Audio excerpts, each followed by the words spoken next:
রাজধানীর বনানীর সেতু ভবনে হামলা মামলায় বিএনপির যুগ্ম মহাসচিব রুহুল কবির রিজভী সহ দলের ৫ নেতার ৩ দিনের রিমান্ড মঞ্জুর করেছেন আদালত।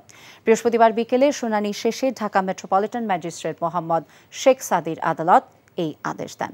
রিমান্ডে যাওয়া অপর আসামিরা হলেন বিএনপি কেন্দ্রীয় কমিটির প্রচার সম্পাদক সুলতান সালাউদ্দিন টুকু, কেন্দ্রীয় কমিটির সাংগঠনিক সম্পাদক কাজী সাইদুল আলম বাবুল, ঢাকা মহানগর উত্তর বিএনপির সদস্য সচিব মোহাম্মদ আমিনুল হক, বাগেরহাট জেলা বিএনপির আহ্বায়ক এম এ সালাম। এর আগে আসামিদের আদালতে হাজির করে গ্রেফতার দেখানো সহ 7 দিনের রিমান্ড চেয়ে আবেদন করেন মামলার তদন্তকারী কর্মকর্তা ডিবি পুলিশের ক্যান্টনমেন্ট জোনাল টিমের পরিদর্শক আবু সাইদ মিয়া। উভয় পক্ষের শুনানি শেষে প্রত্যেকে 3 দিনের রিমান্ড মঞ্জুর করেন আদালত।